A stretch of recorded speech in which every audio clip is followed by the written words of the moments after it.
আসসালামু আলাইকুম। আশা করছি সবাই ভালো আছেন, আমিও ভালো আছি। অনেকদিন পর আবার একটা সুন্দর প্রকৃতির ভিডিও নিয়ে হাজির হয়েছি। আশা করছি আপনাদের ভালো লাগবে। তো চলুন দেখে নিই একটি সুন্দর ট্রেকিং। প্রকৃতি আজকাল আমাকে বিশেষভাবে আকৃষ্ট করে। আমার সমস্ত সমস্যার যেন ঔষধ খুঁজে পাই এই প্রকৃতির কোলে। আমার যদিও বেড়ে ওঠা গ্রামেই, তবুও প্রকৃতির এত কাছে থেকেও প্রকৃতিকে সেইভাবে নিজের মধ্যে আত্মস্থ করা হয়ে ওঠেনি। তাই এখন যেটুকু সুযোগ পাই বা নিজ দায়িত্বে সুযোগ করে নিই আর বারবার ফিরে যাই সেই প্রকৃতির কোলে। প্রকৃতির মাঝে থাকা এক আলাদা প্রশান্তি, যা ভাষা দিয়ে বর্ণনা হয় না।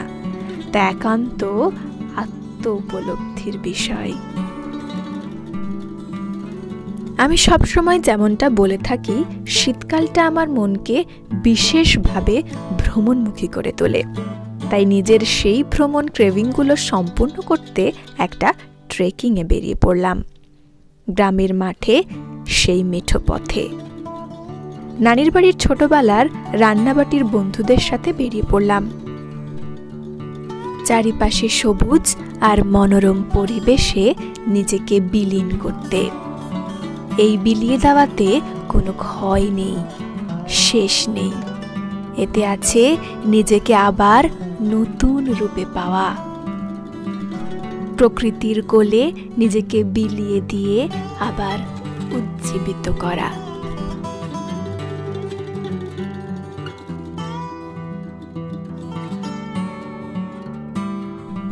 আমরা বিকেলে বেরিয়েছিলাম, আর এইভাবে সবুজের মাঝে মাঠের আলে হাঁটতে বেশ ভালো লাগছিল।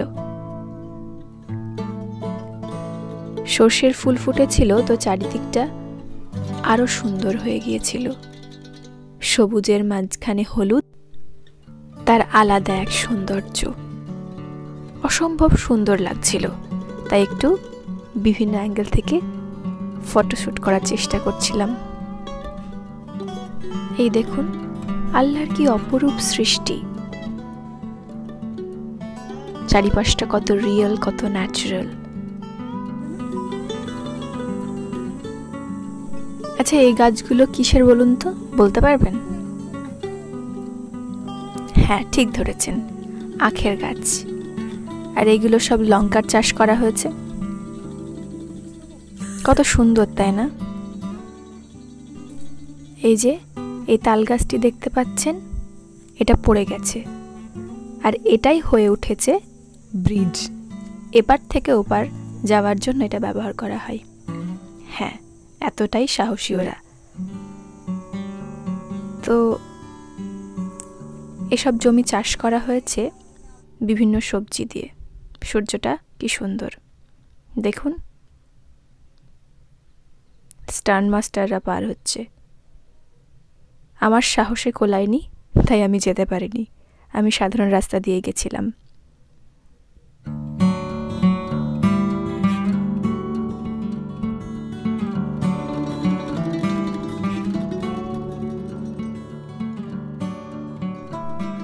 একটা চাষি কত সুন্দরভাবে, কত কষ্ট করে, কত আদর যত্ন দিয়ে এই জমির চাষ করে।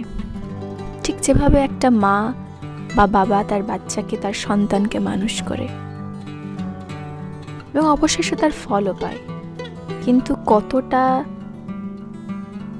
সে ফল পায় তা হিসেব কিতাবের বাইরে। হয়তো যতটা কষ্ট করে তার ফল অতটা পায় না, তবুও তারা ভালোবাসে, চেষ্টা করে, কষ্ট করে, পরিশ্রম করে, এবং নিজের জমিকে এইভাবে উজ্জীবিত করে রাখে। কারণ সেটাই তার ঘর, তার সংসার, তার সমস্ত কিছু চালাবার একমাত্র সাথী। এখানে মসুরির ডাল চাষ করা হয়েছে, সামনে আখের বাগান। এটাতেও কিছু বীজ পোতা হয়েছে, সেটা আমার জানা নেই কিসের বীজ। দিন প্রায় শেষের দিকে, সূর্য অস্ত যাওয়ার পালা।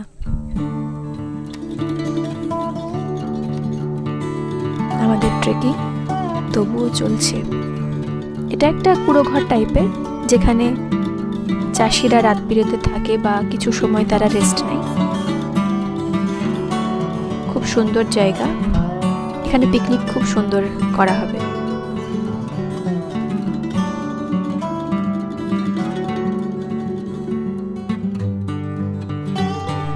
এবার চলুন একটু জমির আখ খেয়ে দেখি।